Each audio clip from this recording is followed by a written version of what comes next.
This is part 2 of my video that got way too long from last week.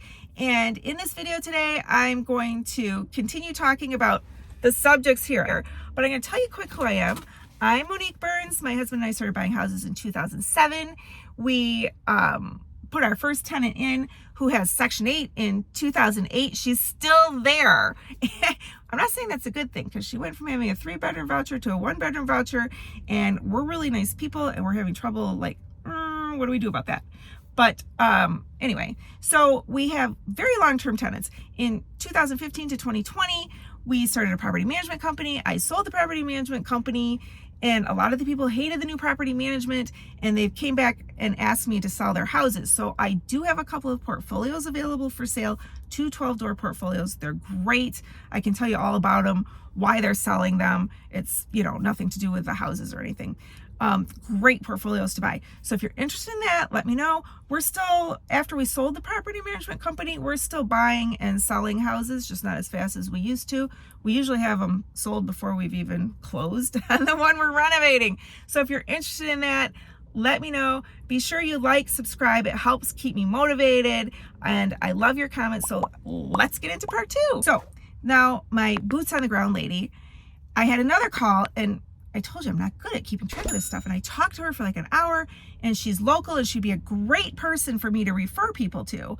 And we were talking about her experience working with Section 8 offices. And I think she was hesitant to give me her name and number because she was worried about this thing that I told her she shouldn't worry too much about.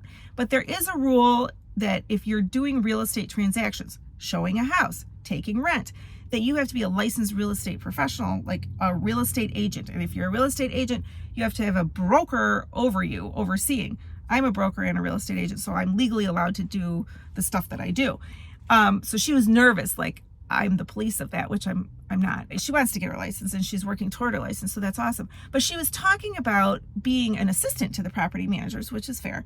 And they're out of state, and talking with the different Section 8 offices. And it was after I hung up with her that I wish I had stressed this one thing. When you work with Section 8, they're not there to intervene between you and the tenant. You have to think of them like the mortgage bank. So my own mortgage just went to Mr. Cooper. I wouldn't call Mr. Cooper and say, I'm having a problem with such and such person or thing in my house or whatever, because they'd be like, what?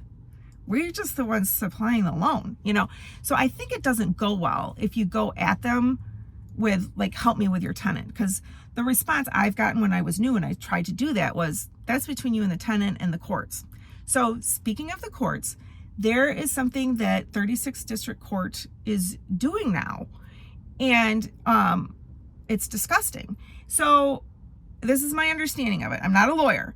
So one of my clients that has been trying to sell her house for a couple years now hasn't been able to. She's been 2 years without rent.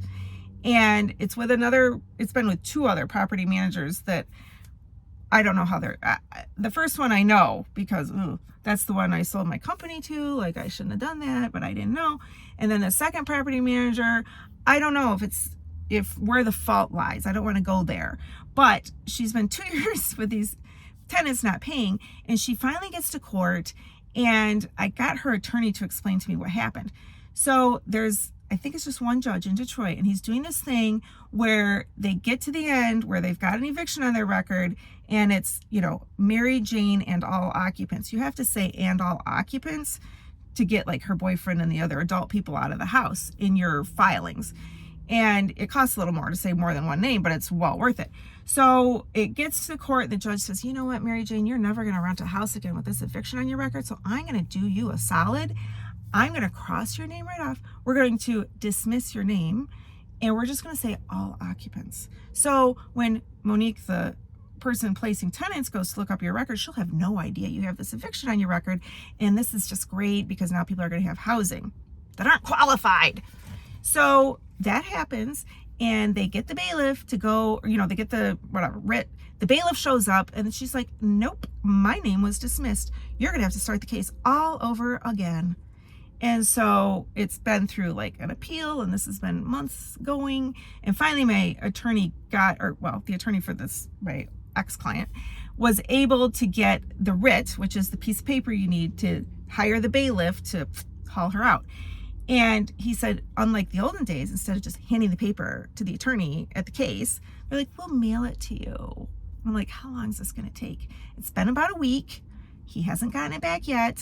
And then they have to hire the bailiff. And I don't know how far out the bailiffs are, but that's what's going on. And that is why right now I am very specific to Section 8 only tenants. But these two portfolios have great tenants with payment history, and they're not all Section 8. So it's not like it's the end all be all, but I think the risk is lower when you're placing a new tenant for that. And I so appreciate you watching. I love it when you comment, and I love it when you reach out to me through email. I love your questions. If you want to do a consultation call with me, email me. We'll set that up. And I look forward to talking to you soon, I guess.